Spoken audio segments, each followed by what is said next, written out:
Bienvenue au webinaire Se donner les moyens de nos ambitions, dans lequel on fera le tour de l'offre de services de Recyc Québec en économie circulaire.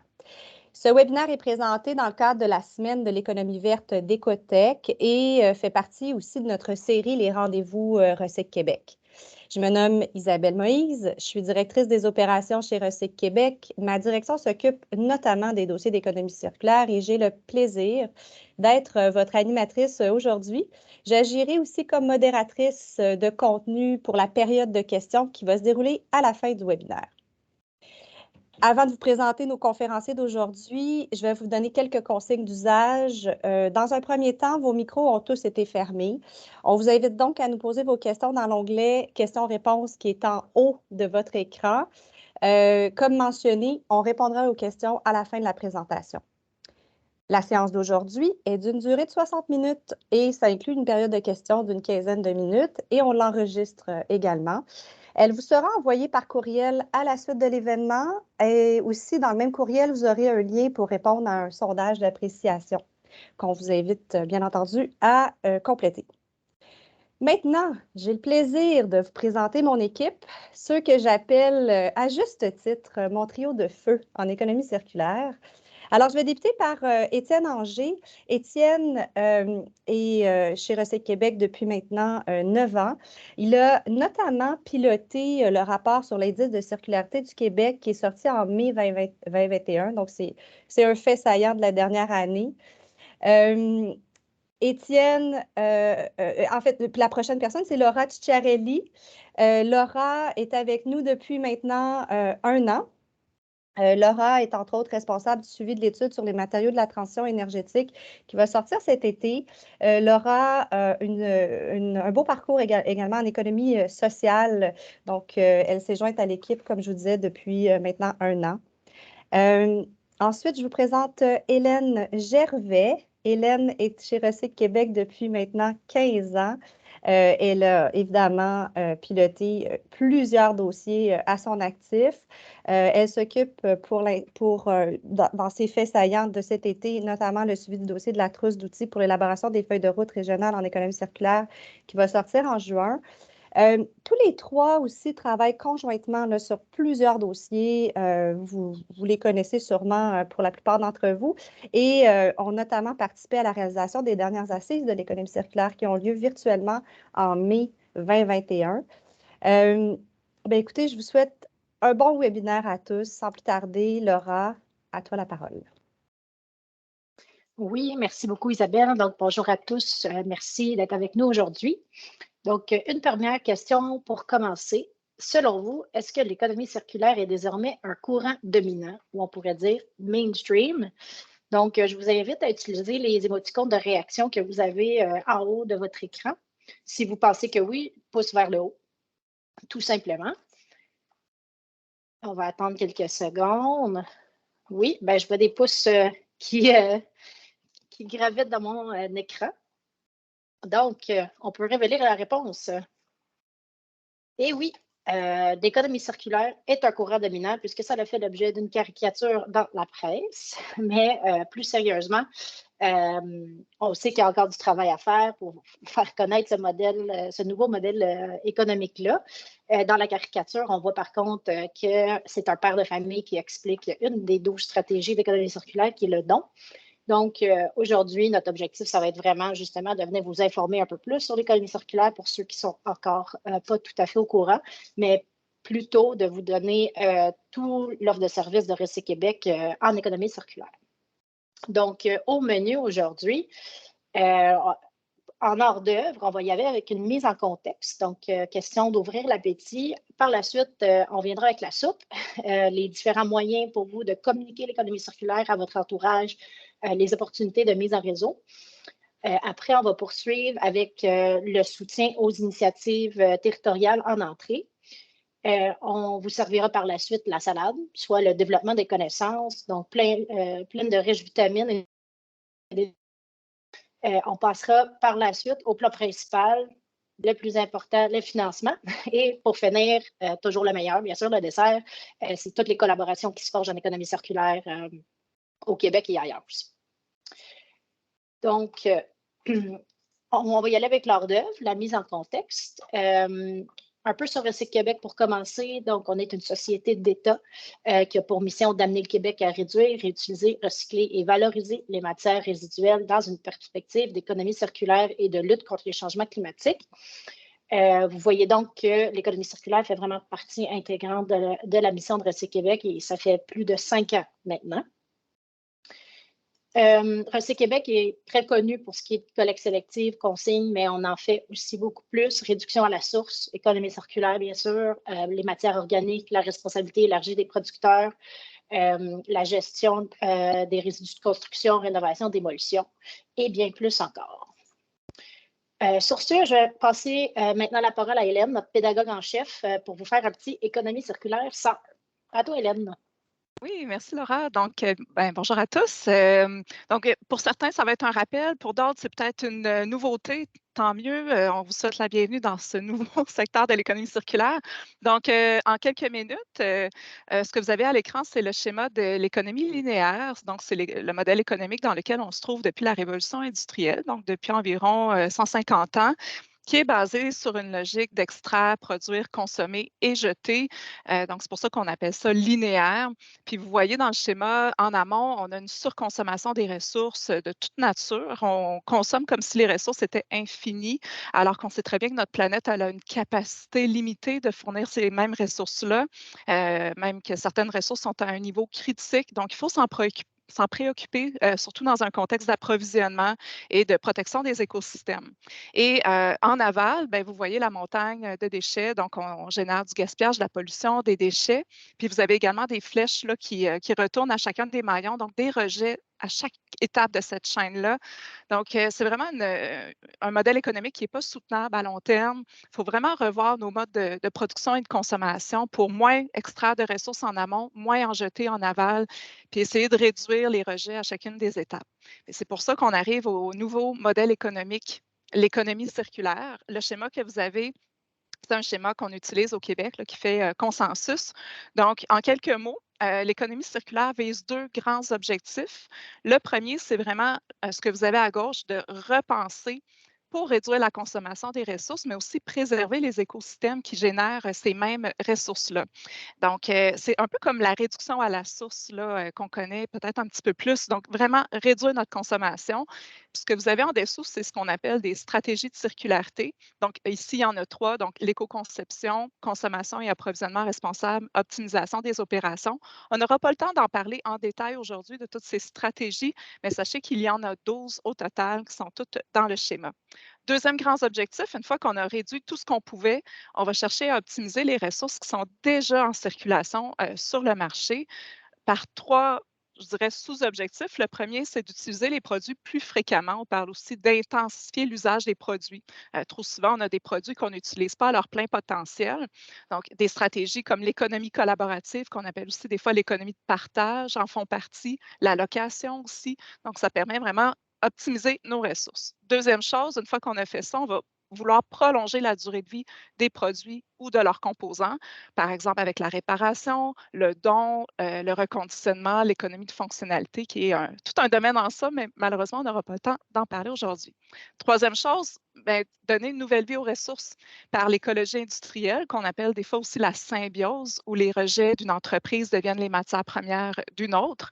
Puis ensuite, des stratégies que vous connaissez peut-être un petit peu plus, comme le recyclage, le compostage et la valorisation. Donc, vous voyez que l'économie circulaire, ce n'est pas juste du recyclage, c'est même beaucoup plus que ça. C'est tout ce qu'on peut faire aussi en amont. Puis comme vous voyez par le schéma, on a des boucles. Donc, il y a un principe général en économie circulaire. On cherche à avoir la boucle la plus courte et locale possible parce que plus la boucle est grande, je dirais, plus on a une certaine transformation de la ressource, une certaine perte d'énergie. Donc, c'est moins, je dirais, optimal. Donc, voici en quelques mots rapides ce que c'est l'économie circulaire. Donc, je laisserai maintenant la parole à Étienne. Merci Hélène. Donc, bonjour à tous, bien content d'être avec vous en ce début d'après-midi. Donc, après quelques années d'avoir mis en place ces différentes stratégies, faire divers projets, on s'est dit, bien, il faudrait pouvoir se mesurer parce qu'on peut juste changer ce qu'on peut mesurer. Donc, mesurer l'économie circulaire au Québec. On a décidé de lancer ce rapport-là, le rapport sur l'indice de circularité de l'économie du Québec, publié en 2021, en s'alliant avec la firme Circle Economy, qui est une firme basée à Amsterdam, qui faisait déjà des rapports au niveau mondial assez connus sur la circularité de la planète et aussi de certains pays. Donc, on a décidé, est-ce qu'on pourrait essayer de le faire au niveau d'une province, à l'extérieur de l'Europe, et puis en français également. Donc, défi relevé, le rapport est maintenant disponible. On avait également un comité aviseur, un comité scientifique au Québec pour vraiment ancrer le rapport dans notre réalité. Donc, 3 objectifs principaux avec ce rapport-là. Premièrement, avoir un indicateur le plus fiable possible qui permet de se mesurer, de se comparer aussi à d'autres pays, puis suivre notre évolution dans le temps.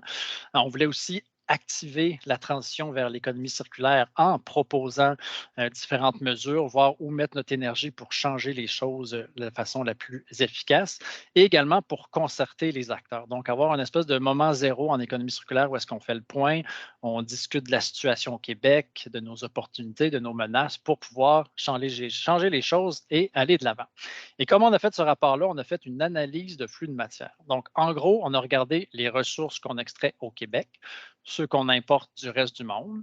On a regardé comment ces ressources-là cheminaient dans notre économie pour répondre à nos besoins de base, comment on s'alimente, on se déplace, on se loge.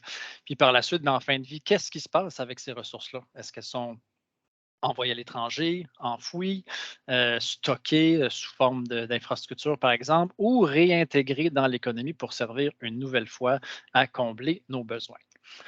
Donc, semi-scoop, parce que le rapport est sorti depuis 1 an, donc on parle d'un indice de circularité de 3,5 pour le Québec.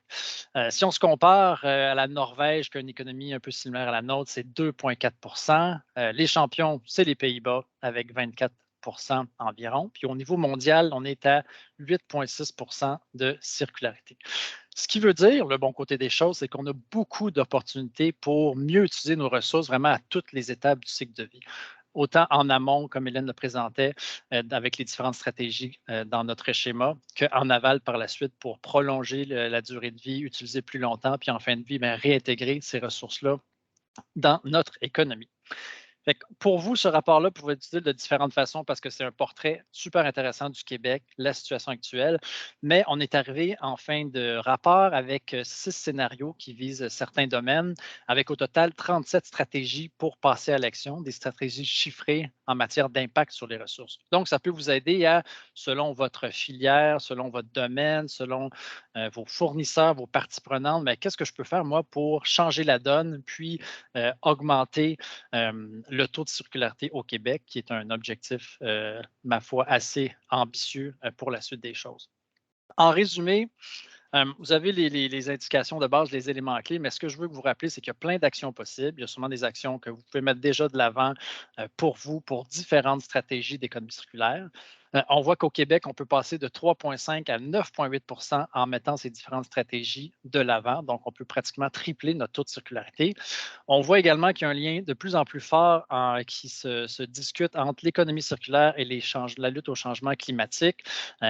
Circle Economy, en 2021, disait qu'en doublant le taux de circularité mondial de 8,6 à 17 ça nous permettait de rencontrer ce qui nous manque pour atteindre l'objectif de l'accord de Paris. Donc, c'est une façon de lutter contre les changements climatiques qui a plein d'autres bénéfices. Et puis, à l'avenir, on va pousser certains éléments du rapport un peu plus loin dans les prochaines années. Donc, bien hâte également de vous partager ces connaissances-là pour vous aider encore à vous orienter pour la suite des choses. Et pour cela, on va devoir communiquer, n'est-ce pas, Hélène? Oui, oui, Étienne. Donc, deuxième plat, la soupe. Communication et mise en réseau, c'est capital pour faire avancer les choses en économie circulaire. Donc, première initiative dont on veut vous faire part, ce sont les Assises québécoises de l'économie circulaire. Peut-être que certains d'entre vous y étiez. En 2018, notre première édition se passait en présentiel, j'aime mieux dire en présence, au Palais des Congrès de Montréal. Les Assises, là, on en était un peu au début de l'économie circulaire, donc c'était poser les fondements, inspirer les gens présents. On était bien contents parce que 2 semaines avant l'événement, on affichait complet, donc on a eu 400 participants. Deuxième édition en 2021, presque un an jour pour jour, c'était pandémie oblige en virtuel. Donc, on avait un studio, comme vous voyez par l'image en bas de l'écran. Donc, c'était de montrer le passage à l'action dans différents secteurs d'activité comme la construction, l'agroalimentaire, etc. Et 2023, on s'enligne sur une troisième édition des Assises, donc plus de détails à venir. Puis comme vous voyez, là, je tiens à préciser, la présentation va vous être envoyée après, comme Isabelle le mentionnait, et on a intégré des hyperliens directement dans la présentation sur certaines images et autres. Donc, si vous voulez plus d'informations, on vous invite à aller explorer tout ça. Notamment, on a une page web avec les différentes vidéos de notre dernière édition, puis toutes les présentations PowerPoint de nos conférenciers, si vous voulez explorer tout ça. Donc, autre initiative, la plateforme Québec circulaire. Vous avez l'adresse en bas de l'écran. Donc, c'est l'Institut EDEC qui avait mis en place cette plateforme-là qui a été lancée lors des premières assises en 2018. Et c'est maintenant le CIRIEC, le Centre d'études et de recherche intersectorielle en économie circulaire, qui chapeaute cette plateforme. Recyc Québec est le partenaire majeur. On est vraiment content de participer à cette plateforme qui se veut le lieu de référence sur l'économie circulaire au Québec. Donc, si vous cherchez à avoir plus d'informations sur l'économie circulaire, les stratégies, les initiatives à travers le Québec, aller consulter différentes ressources, être au courant des actualités, mais je vous invite vraiment à vous créer un compte sur cette plateforme pour puis aller explorer tout ça. Et aujourd'hui, on a lancé avec le CIRIEC la troisième édition du prix Initiative circulaire. Donc, si vous avez une initiative en économie circulaire que vous voulez faire connaître sur la plateforme, on vous invite à l'inscrire dans la cartographie et d'ici le 31 août. Et il y aura un jury qui va se pencher sur les différentes initiatives, puis les lauréats vont avoir une plus grande visibilité sur la plateforme. Donc, ça vient bonifier aussi la cartographie, ça vient faire connaître la plateforme qui fait partie d'un réseau de plateformes francophones, donc avec d'autres plateformes européennes. Donc, ça permet aussi de voir ce qui se passe de l'autre côté de l'Atlantique et de faire rayonner, à contrario, ce qui se passe au Québec. Donc, voilà pour la plateforme. Autre initiative qui est beaucoup liée à une des stratégies de l'économie circulaire, la réparation, et qui fait beaucoup appel à la communication. Donc, c'est un partenariat qu'on a, Recyc Québec, avec Protégez-vous, qui est un magazine là, bien connu pour informer les consommateurs. Donc, on travaille avec eux depuis 2019 sur le secteur de la réparation. Donc, il y a 3 éléments principaux qui, pour l'instant, sont ressortis de ce partenariat-là. Première chose, une cote de réparabilité sur différents appareils dont vous avez la liste à l'écran, les barbecues, aspirateurs et autres. Donc, ça, on accompagne le consommateur avant son achat pour lui donner de l'information. De plus en plus, Protégez-vous inclut des critères de réparabilité pour évaluer la performance des produits. Donc, ça va permettre aux consommateurs de faire des choix éclairés sur la fiabilité et la réparabilité des différents produits. Donc, ils sont notés sur cet aspect-là. Là, je vois des mains qui applaudissent. Ça. C'est super. Donc, c'est vraiment intéressant. Puis, c'est une intention que la liste des produits s'allonge. Vous avez une premier lot ici, mais ça va vraiment être inclus de plus en plus dans différents produits.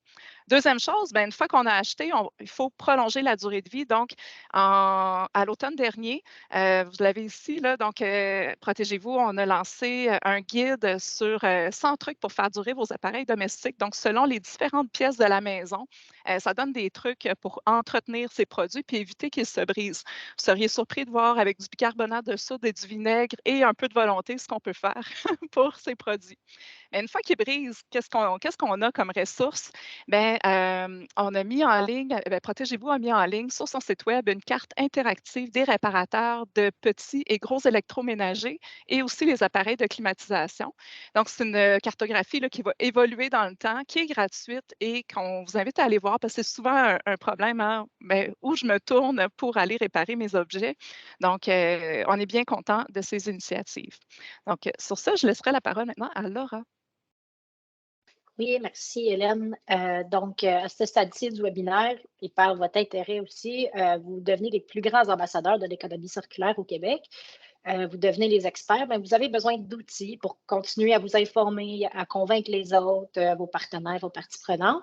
Donc, chez Recyc Québec, on a conçu une campagne sur l'économie circulaire. Donc, vous avez juste à aller sur notre site web dans la section citoyens pour trouver la page sur l'économie circulaire. Puis vous allez y trouver une multitude d'informations, autant pour des publics variés, donc du citoyen à l'entreprise. Ce contenu-là est pour vous, puis je vous invite chaudement à le consulter et à le partager. D'autres campagnes de communication qu'on a faites chez Recyc Québec. Donc, tout dernièrement, on a lancé une campagne sur le compostage, donc une des stratégies d'économie circulaire. Vous verrez dans les médias imprimés, sur les panneaux publicitaires, une invitation à faire votre bout de chemin pour la planète. Il y a aussi une vidéo qui montre le chemin du compostage d'un cœur de pomme dont les visuels sont, ma foi, des plus intrigants. Et comme a dit Hélène, toutes ces images-là seront cliquables dans la présentation qu'on va vous envoyer. Donc, vous allez pouvoir cliquer, aller directement à la vidéo, par exemple. On a aussi débuté une campagne sur la réduction à la source. Donc, mettre en lumière plusieurs comportements à adopter, comme acheter en vrac, avoir recours à l'usage multiple. Et en tout dernier, la campagne J'aime manger, pas gaspiller Canada, donc en collaboration avec le Conseil national du zéro déchet. Ça vous propose une trousse d'outils, des ressources, des conseils, même des recettes pour éviter le gaspillage alimentaire, toujours dans l'optique de promouvoir la réduction à la source. Le 22 avril dernier, très récemment, lors du Jour de la Terre, on a annoncé notre collaboration avec l'Institut du Nouveau Monde pour constituer un panel citoyen pour mieux comprendre, documenter les freins et les leviers nécessaires aux citoyens à l'égard de la réduction à la source, du réemploi et de la consommation responsable. Encore là, une stratégie d'économie circulaire. Donc, le panel citoyen va être piloté par l'INM. Puis à la fin du processus, le panel va livrer un avis citoyen sur la question de la réduction à la source.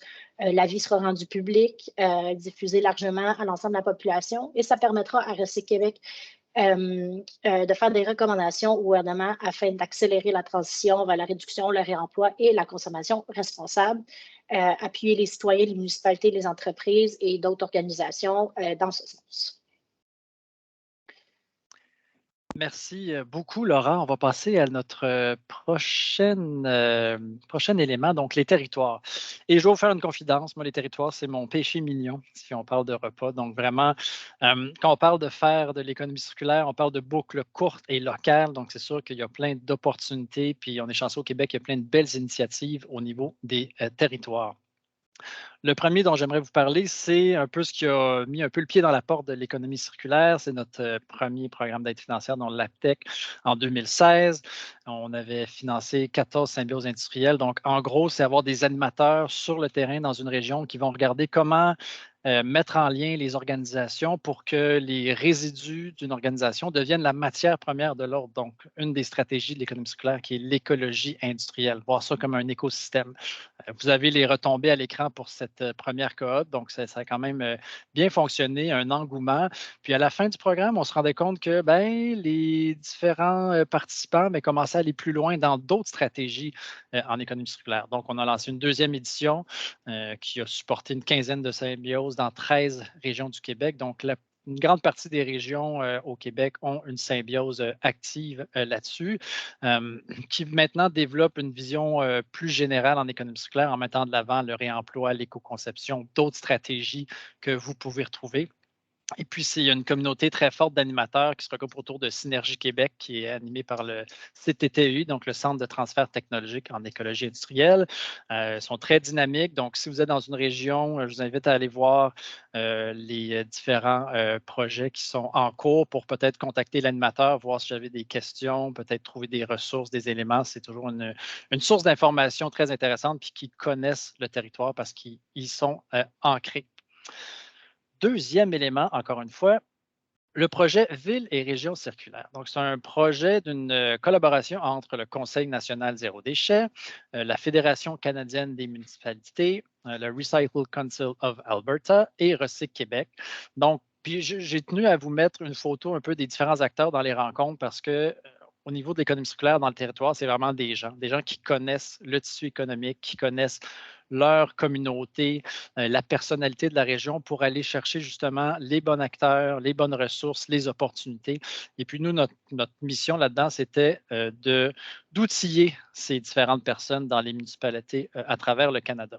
Donc, le programme il se divise en 3 éléments principaux. En premier, une série de webinaires qui sont disponibles sur le site Web, donc sur des éléments comme la mesure de l'économie circulaire, les stratégies à mettre en place pour les municipalités, vraiment pour diffuser de la connaissance, intéresser et avoir des ressources à partager. Par la suite, on a sélectionné 15 villes à travers le Canada pour participer au réseau des parents. Environ une rencontre par mois pendant 1 an. Ça a été lancé en mai 2021 dernier. Donc, sur une période d'1 an, il y a eu une douzaine de rencontres avec des experts externes parfois, comme la Fondation Ellen MacArthur ou Circle Economy, pour aider les villes participantes à réfléchir un peu à leur contexte, leur donner des informations, du soutien, des ressources pour réfléchir à l'économie circulaire. Puis par la suite, en fin de projet, ce qui ont terminé récemment, avoir des ateliers pour vraiment avoir un plan d'action avec c'est quoi les opportunités en économie circulaire dans leur région. Montrer une petite idée ici, vous avez la carte avec les projets. Donc, c'est vraiment d'un océan à l'autre.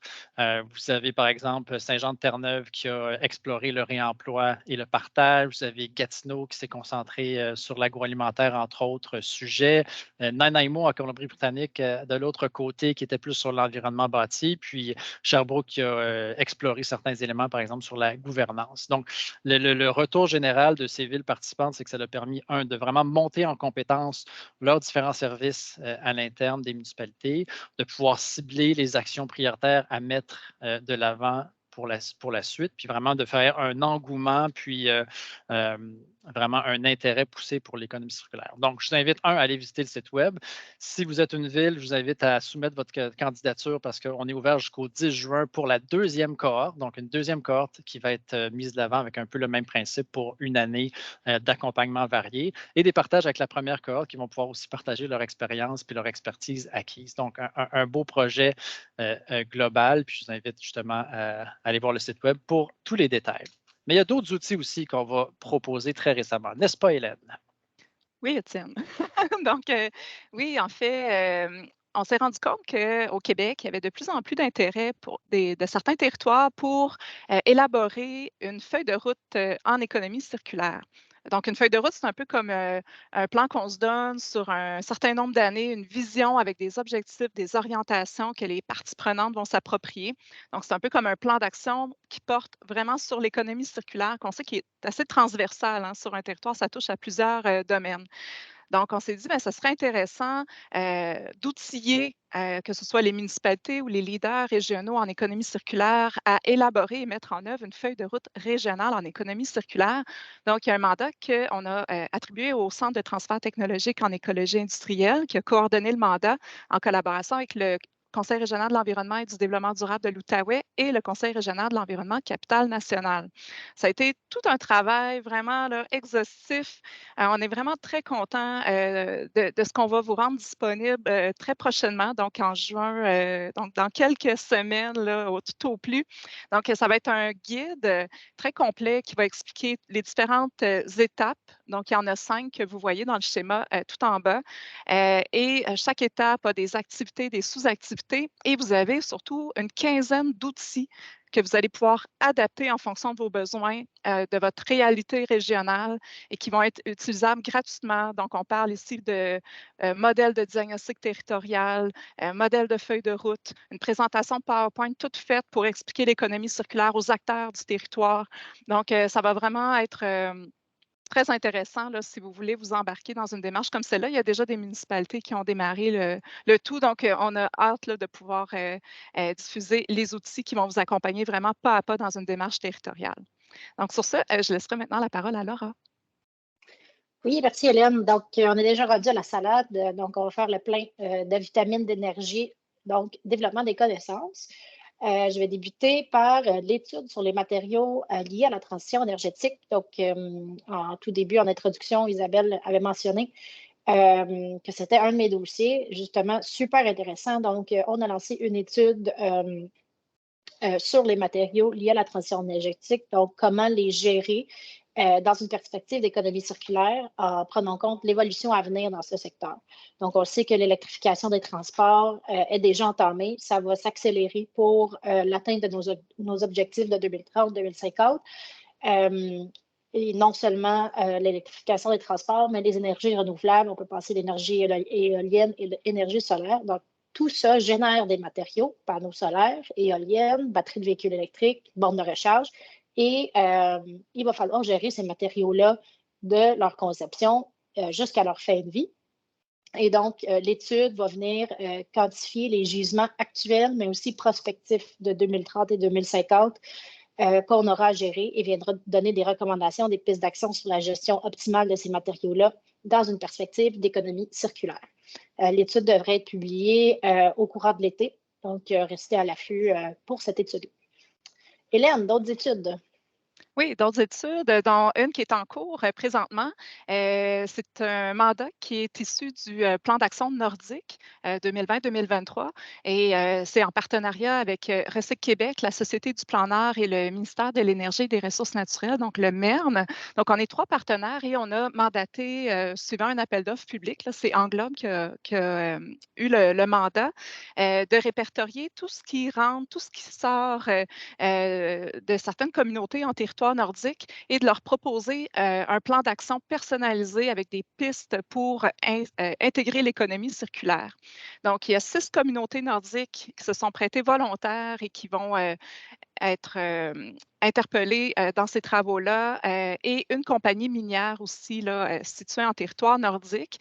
Donc, les rapports vont être rendu disponible à l'hiver 2023. Donc, quiconque est intéressé à voir comment l'économie circulaire peut s'intégrer dans le territoire nordique, puis essayer de répliquer ça dans d'autres communautés, va pouvoir vraiment prendre connaissance de ces documents-là, parce qu'on sait qu'il y a un contexte assez particulier d'éloignement, transport, etc.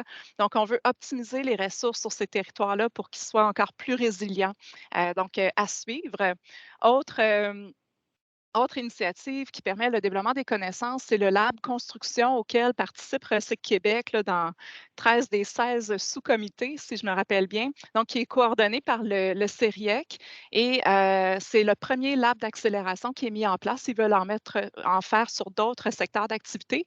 Donc, l'idée ici, c'est vraiment de réunir, écoutez, 150 personnes qui participent à ces travaux-là, qui proviennent de 80 organisations. Donc, il y a beaucoup de jus de cerveau, mais beaucoup de volonté de faire évoluer ce secteur-là vers l'économie circulaire. Donc, mais ça va se faire par des projets d'expérimentation innovants qui sont en co-création avec les parties prenantes du Lab Construction. Puis l'idée, c'est de faire du transfert de connaissances pour que tout le secteur puisse en bénéficier. Donc, la fin des travaux est prévue en 2023. Donc, si vous voulez en savoir plus, l'image est cliquable, puis vous allez pouvoir avoir plus d'informations sur l'initiative. Et parlant de construction, bien, tout dernièrement, là, il y a quelques jours, le gouvernement du Québec a lancé un comité d'experts sur la gestion des résidus de construction, rénovation, démolition, donc les CRD de notre petit jargon, là. Donc, c'est coordonné par Recyc Québec. Donc, l'idée, c'est de mettre tous les gens de la filière autour de la table pour réfléchir à comment mieux gérer ces résidus, mais aussi voir comment peut-être faire un meilleur tri à la source, un réemploi des matériaux, etc. Donc, l'idée, le comité va émettre ses recommandations dès l'hiver prochain. Donc, ce sera à suivre de très près également.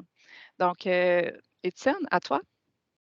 Oui, je vous avez dit que mon péché mignon, c'est les territoires, donc je ne peux pas m'empêcher de revenir avec une autre initiative qui les touche. Donc, il y a une chaire de recherche en écologie industrielle et territoriale, dont le Centre de transfert technologique en écologie industrielle s'occupe. C'est un projet sur lequel on est partenaire, donc on donne notre appui à cette chaire. Puis, c'est vraiment un projet super intéressant pour les territoires parce qu'il développe différents outils pour les animateurs de symbiose industrielle, mais aussi plus largement. C'est un champ d'études qui est quand même assez relativement nouveau, mais ça développe des outils pour l'accompagnement en économie circulaire, sur le métabolisme territorial aussi, des outils d'animation. Puis récemment, il y a quelques mois, en fait, on a publié un premier guide des meilleures pratiques pour la caractérisation des matières résiduelles. Donc, pour vous, pour cette stratégie de l'économie circulaire, du recyclage, mais d'autres également. Ça vous permet de faire un bilan dans votre organisation avec les meilleures pratiques, les meilleurs outils sur qu'est-ce qui se passe avec les ressources que vous utilisez. Donc, avec ce portrait-là, par la suite, vous mettez en place une foule de stratégies d'économie circulaire pour améliorer votre bilan et mieux gérer vos matières. Donc, je vous invite à aller faire un tour et à vous informer sur cette initiative très intéressante. Mais maintenant, on va parler d'argent, Laura, n'est-ce pas? Oui, on est rendu au plan principal, donc le financement, bien sûr. Donc, le tout premier fonds duquel je vais vous parler, c'est le fonds Moins c'est plus. Désolée. Donc, c'est une initiative conjointe de Recyc Québec avec la Ruche. Pour ceux qui connaissent la Ruche, c'est du financement participatif. Donc, vous lancez une campagne avec un objectif. C'est soutenu par la communauté, donc des personnes qui vont venir appuyer votre initiative. Et dans le fond, moins c'est plus, Recyc Québec vient apparier à 50 de l'objectif de la campagne jusqu'à concurrence de 25 000. Je vous invite à visiter le site web là, pour tous les détails, l'admissibilité et tout. Vous avez quand même des exemples de projets qui peuvent cadrer avec le fonds. Donc, c'est vraiment un fonds qui est pour la réduction, le réemploi et la prévention de la pollution. Donc, on est vraiment en amont. Donc, par exemple, l'ouverture d'une épicerie zéro déchet, le développement d'un produit qui remplace un produit à usage unique, projet de bibliothèque d'outils, projet qui vise à transformer des aliments moches en quelque chose de nouveau. Donc, vous voyez que c'est vraiment des initiatives au niveau de la réduction et du réemploi. Étienne, un autre fonds. Oui, et non le moindre, le fonds Économie circulaire, donc le premier fonds en économie circulaire au Canada, lancé il y a un petit peu plus d'un an. C'est un fonds doté d'une enveloppe pour l'instant de 33 millions de dollars qui est l'œuvre de 3 partenaires, donc fonds d'action qui, eux, vont investir dans des jeunes pousses en économie circulaire, donc en pré-démarrage ou post-démarrage. Recyc Québec, de notre côté, on va donner une subvention pour aider l'entreprise à se structurer puis accélérer sa croissance. Et puis, pour la Ville de Montréal, par l'intermédiaire de PME Montréal, bien, il y a un accompagnement qui va se faire pour vraiment donner du support, des conseils pour, encore une fois, s'assurer que l'entreprise atteint ses objectifs de croissance puis de développement le plus rapidement possible. Donc, on est quand même fiers parce que le prix a reçu récemment un prix coup de cœur catégorie investissement d'Écotech Québec. Donc, c'est une belle réalisation. Vous avez à l'écran 2 projets qui ont été financés en lien avec la bouffe nécessairement parce qu'on est des gourmands. Donc, la ferme Tournevent, par exemple, qui font différents types d'huile avec différentes graines, mais qui vont avoir vraiment une vision complète du cycle de vie de leurs produits. Donc, à chaque étape, ils vont réduire les pertes, réutiliser de différentes façons. Donc, une belle vision circulaire. Même chose pour Still Good qui font différentes grignotines et aliments super intéressants avec des résidus comme les drèches de microbrasserie. Donc, tous les grains qui sont utilisés après le brassage peuvent être réintégrés dans différents éléments. Donc, c'est des projets super innovants, super intéressants. On vous invite à aller faire un petit tour de roue parce qu'il pourrait y avoir du financement pour votre entreprise ou votre prochaine bonne idée de disponible. Et on a aussi chez Recyc Québec, vous en avez peut-être vu passer dans les derniers mois, années, plusieurs appels de propositions. Donc, en quelques mots, les appels de propositions, à la différence des programmes d'aide financière, on a des dates de tombée et on compare les projets entre eux. Donc, il y a des subventions qui sont accordées là, en fonction des projets qui se démarquent le plus. Souvent, la subvention d'ordre général est autour de 70 des dépenses admissibles. Donc, ici, vous avez quelques exemples d'appels de propositions qui sont présentement en vigueur. Il y en a un qui est sur la réduction de l'utilisation des produits à usage unique. Donc, on s'adresse à tout type de matière, pas juste les plastiques, là, mais on a eu quand même beaucoup de projets qui touchaient les plastiques.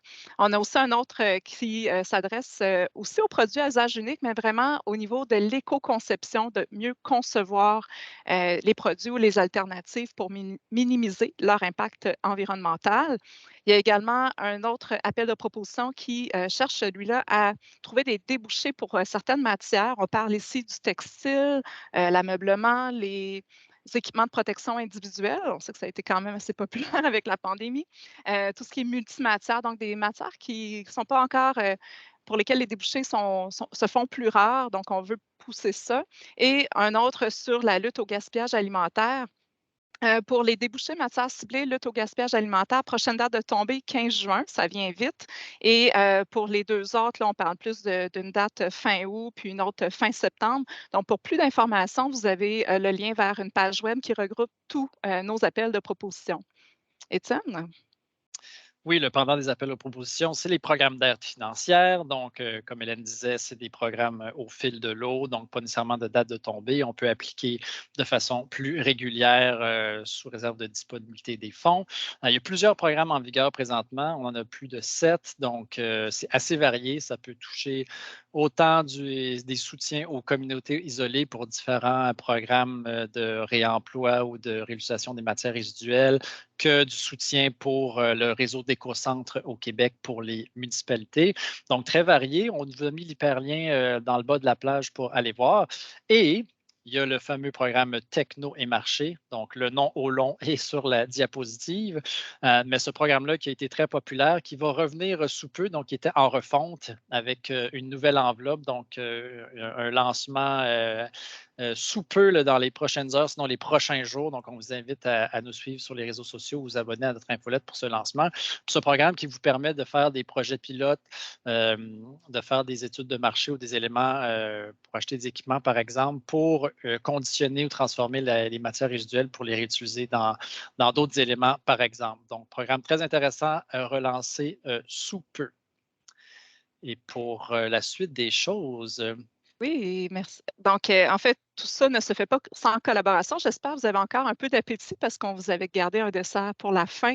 Donc, je pense que vous l'avez vu tout au long de la présentation. On a mentionné plusieurs partenaires. On va insister un peu sur certaines initiatives. La première, c'est le pôle québécois de concertation sur l'économie circulaire qui était coordonné autrefois par l'Institut EDEC, dont l'équipe est principalement rendue au CERIEC. Donc, c'est un pôle qui réunit entre, je dirais, une 15 à 20 organisations qui se réunissent environ 3-4 fois par année. L'idée ici, c'est vraiment de s'échanger qui fait quoi, mais mettre les conditions gagnantes pour faciliter la transition du Québec vers l'économie circulaire, rien de moins. Et notamment le pôle, là, on a collaboré à le schéma que vous avez vu au début de la présentation, la définition de l'économie circulaire. Donc, des initiatives qui émergent de cette concertation multi-acteurs. Étienne? oui, il y a un pendant gouvernemental pour cet élément, donc le groupe interministériel sur l'économie circulaire, l'autre GIEC, comme on dit. Donc, un groupe d'une douzaine de ministères organismes qui se rencontrent peut-être 2-3 fois par année depuis 2017, en fait, donc pratiquement 5 ans, pour échanger sur les meilleures pratiques, s'informer sur nos programmes, pour s'assurer que tout le monde tire sur la corde du même côté, parce que l'économie circulaire, c'est une thématique qui est quand même assez jeune, qui évolue très, très rapidement. Donc, s'assurer qu'on est tous à la même page, puis peut-être mettre la main à la pâte sur certains dossiers avec ce groupe-là. Je pense qu'Hélène, il y a certains exemples justement d'études ou de projets qui en découlent. Ben oui, ben justement, je pense que ces rencontres-là, ben dans l'informel, on se parle, puis on parlait tantôt de l'étude en territoire nordique avec la Société du Plan Nord, puis le ministère de l'Énergie et des Ressources naturelles. Donc, ça a permis aussi ces partenariats par la concertation. Puis, il y en a d'autres, hein, je pense. Ben absolument. Il y a avec le ministère de l'Économie et de l'Innovation qu'on a une entente de collaboration justement pour pousser encore plus loin notre collaboration, nos échanges de bonnes pratiques, de matières d'information sur l'économie circulaire, mais aussi sur d'autres sujets. On a également avec le ministère de l'Environnement et de la lutte sur les changements climatiques, on échange sur une foule de projets, dont la feuille de route en économie circulaire pour les ministères organismes qui est en élaboration par le Bureau de coordination de développement durable, qui est aussi qui collabore aussi à l'organisation du GIEC. Et également, ben, le ministère des Relations internationales de la francophonie, avec qui on peut participer sur différents éléments, outils, autant pour développer des ressources que pour faire un peu mettre en valeur les initiatives du Québec à l'étranger dans des événements internationaux ou lors de rencontres intéressantes de ce côté-là.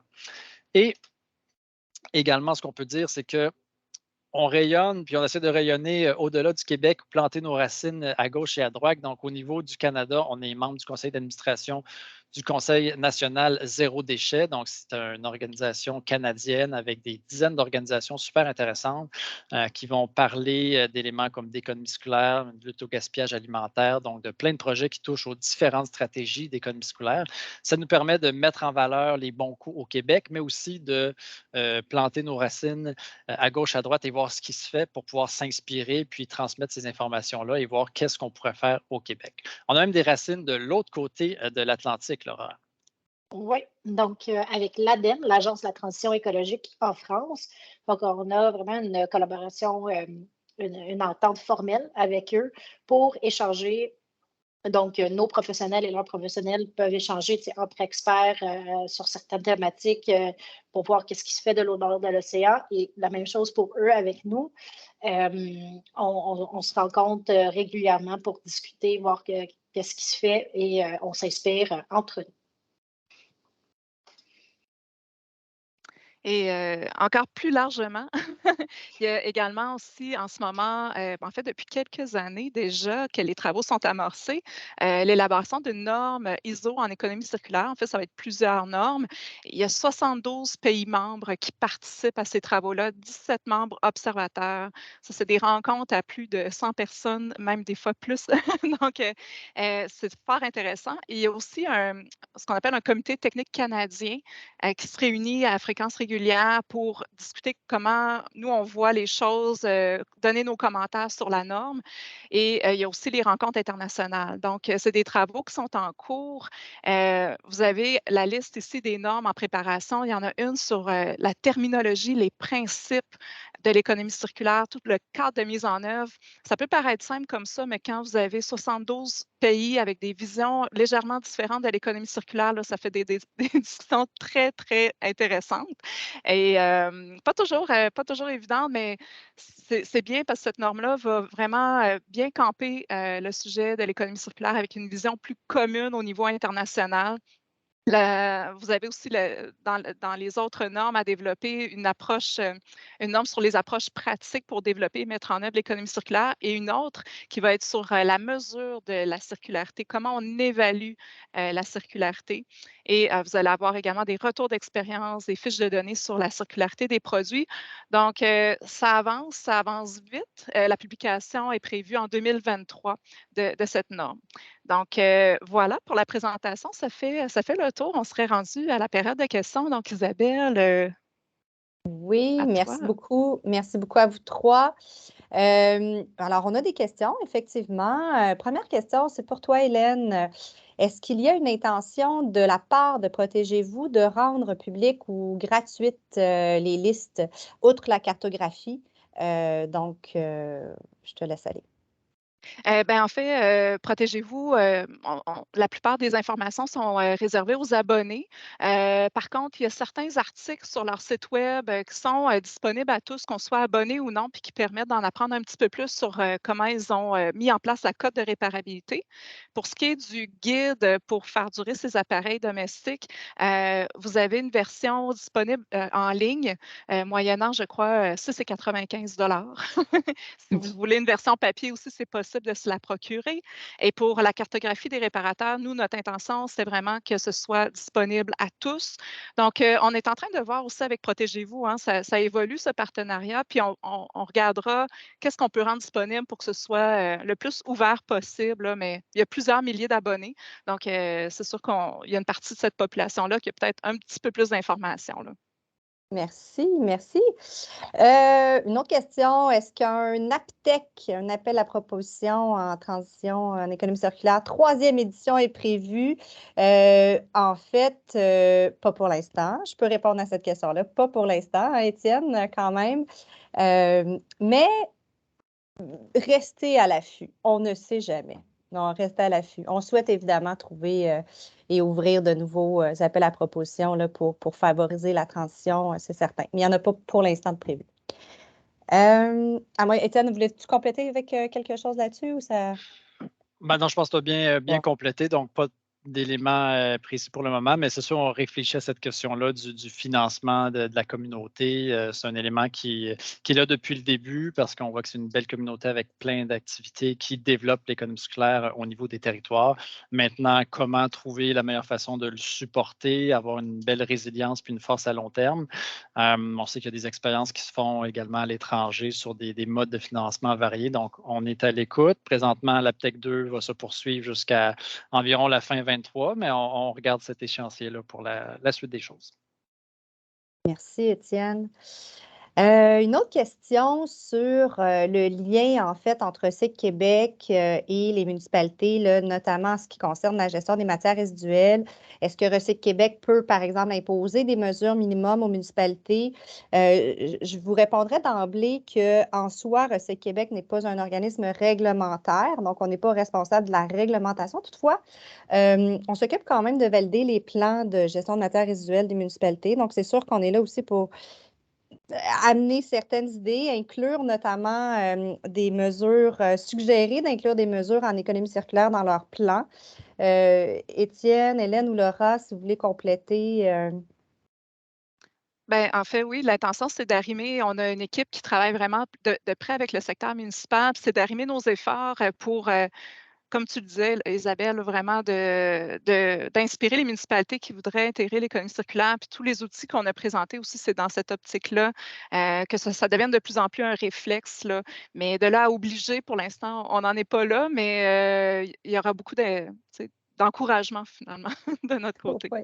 Puis on travaille quand même bien conjointement avec les municipalités, là, notamment, entre autres, je vais parler de la Ville de Montréal parce qu'elle est sur différents projets avec nous, mais on travaille quand même main dans la main là, pour s'appuyer là-dessus. Autre question qui est plus en lien avec nos aides financières. Donc, quelle est la complémentarité entre l'appel de propositions sur les débouchés des matières ciblées et le programme d'aide financière de soutien et développement des débouchés en innovation technologique? Donc, on parle plus communément de techno et marché là, avec celui-là. Si l'un d'entre vous veut répondre. Oui, ben, l'appel de proposition est vraiment sur des matières ciblées. On parle de textile, ameublement, équipement de protection individuelle, autres articles de plastique. Donc, c'est vraiment des matières justement problématiques pour développer des débouchés spécifiques à ces éléments-là qui avaient des enjeux précis. Maintenant, Techno et Marché est plus large, offre également peut-être plus d'appui au niveau des équipements et des éléments. Donc, c'est pour ça qu'il y a un peu ces deux éléments-là pour être de façon plus ciblée sur des problématiques précises, s'assurer qu'on développe des projets qui sont vraiment nichés pour ces thématiques-là. Puis Techno et Marché qui est encore une fois plus large, puis peut-être plus ouvert sur d'autres problématiques qui sont autres que les 4 ciblés. Merci, Étienne. Autre question. La mise en relation des entreprises pour valoriser les matières résiduelles en circuit court est une bonne initiative. Et si on permettait aux autres intervenants de la chaîne de production des déchets d'être partie prenante de la dynamisation de l'économie circulaire, comment est-ce que vous valorisez une telle idée dans votre stratégie ou vos plans? Alors, peut-être que j'interpellerai Hélène à cet effet-là. Je vois que tu hoches la tête, là, je te laisse aller. C'est une bonne question. De ce que j'en comprends, c'est oui, les entreprises peuvent intégrer l'économie circulaire elles-mêmes, mais il faut mettre en relation tout, on le répète souvent, là, mais tout ne se fait pas seul. Puis souvent, on peut avoir une approche par filière, par chaîne de valeur. Comme par exemple, le lab construction, c'est de mettre ensemble tous les acteurs. Le comité d'experts sur les CRD, ça va être la même chose parce qu'ils sont interdépendants. Donc, si on a une initiative, ben, on veut impliquer toute notre chaîne, autant nos fournisseurs que ceux qui vont peut-être acheter nos produits. Donc, l'idée, c'est d'encourager ça. Puis, on l'a vu avec le rapport sur l'indice de circularité de l'économie du Québec, le secteur agroalimentaire, le secteur de la construction, les approvisionnements gouvernementaux. Ben, on ne peut pas les prendre isolés. Il faut que tout ça, il faut impliquer l'ensemble de la chaîne pour vraiment avoir un effet de levier qui va ma foi, augmenter le taux de circularité du Québec, espérons-le. Mais j'espère avoir bien interprété la question, là, mais c'est peut-être l'élément de réponse que je voulais apporter. Oui, absolument. La mise en réseau, la mise en relation, je pense que c'est ce qui serait gagnant. Le panel citoyen, merci de nous dire que vous trouvez ça très intéressant. Nous autres aussi, on trouve ça très intéressant. Est-ce que d'autres mesures ou projets sont prévus en lien avec l'accélération des pratiques de réduction à la source et de réemploi? Exemple, programme de financement ou autre. Absolument. En fait, l'objectif du panel citoyen, c'est justement d'aller sonder le citoyen pour éventuellement arriver avec des propositions plus spécifiques en lien avec les attentes des citoyens. Il y a déjà un programme qui vient de sortir, qui est un appel à proposition qui est spécifique au gaspillage alimentaire, là, qui est sorti tout dernièrement, puis que les dépôts de candidature sont jusqu'au 15 juin. Donc, ça, c'en est un, par exemple. Oui, il y en aura d'autres. C'est vraiment ça l'objectif. Ça peut être des programmes de financement, ça peut être également peut-être des campagnes de sensibilisation. On y travaille, absolument. Si tu permets, Isabelle, Oui, je oui. rajouterais aussi, il y a tout l'appel de proposition sur les produits à usage unique. Donc, on a Absolument, déjà la financé une première série de projets là, qui touchent les contenants à usage unique, donc d'aller vers du réutilisable, les produits d'hygiène. Donc, on a la liste là, des projets financés. Donc, il y a déjà beaucoup d'actions qu'on a supportées qui visent la réduction, même le fonds -C+, dont Laura parlait. Oui, Donc, oui, c'est exactement ça que j'allais rajouter. Là. Le fonds -C+, c'est réduction et réemploi. Puis les campagnes de sensibilisation, dernièrement, on mise beaucoup là-dessus. Là, les visuels, c'est vraiment vers réduction et réemploi. Oui, tout à fait. Oui, tout à fait. Donc, ça, c'est ce qui est déjà existant. Toutefois, c'est ça, au niveau de d'autres mesures, oui, tout à fait. C'est aussi très en lien avec le nouveau plan stratégique de Recyc Québec. Tout ce qui est réduction va occuper est en soi un des grands pans de notre nouveau plan stratégique qui vient tout juste d'être dévoilé d'ailleurs. Donc, oui, la réduction dans les prochaines années va prendre beaucoup de place. Donc, voilà.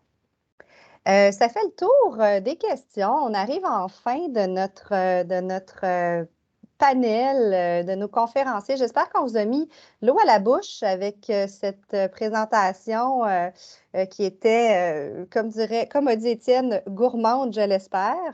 On a une autre question. Alors, on va y aller. Est-ce qu'il serait possible d'avoir accès à la liste des projets réalisés dans le cadre de ces appels à propositions? Oui, absolument. Vous pouvez communiquer avec nous, là, on pourra vous donner ça, tout à fait. Puis, les liens cliquables dans la présentation vont mener à la page des appels à propositions. Ouais. Puis, sur cette page-là, vous avez les projets financés qui sont mis à jour justement une fois que les projets sont officialisés. Puis, Isabelle, il y avait juste une autre petite question en dessous qu'on n'a pas répondu. Je ne l'ai pas vu, oui. Comment le calcul? Oui, oui, absolument. Comment le calcul de la circularité a été fait? Avons-nous des données plus par territoire ou la méthodologie pour pouvoir se mesurer par territoire? Alors, Étienne. C'est pour pour le rapport, c'est ça pourrait faire l'objet d'une présentation complète, mais en gros, on est parti avec une machette dans la jungle des données pour trouver les meilleurs éléments. C'est vraiment prendre les tonnages de matière qui rentrent dans notre économie, comment ils circulent, puis par la suite, c'est quoi la partie qui va être réintégrée. Dans le rapport, ça détaille un peu les éléments. Par territoire, on n'a pas cette finesse de données avec le rapport sur l'état de circularité. Par contre, la Charte de recherche en écologie industrielle et territoriale pousse ces éléments-là sur le métabolisme territorial. Il y a certaines villes qui travaillent là-dessus en ce moment même. Donc, c'est une avenue pour la prochaine étape pour vraiment avoir des actions encore plus ciblées, plus efficaces selon la personnalité locale de l'économie et l'usage des ressources. Donc, plus à suivre.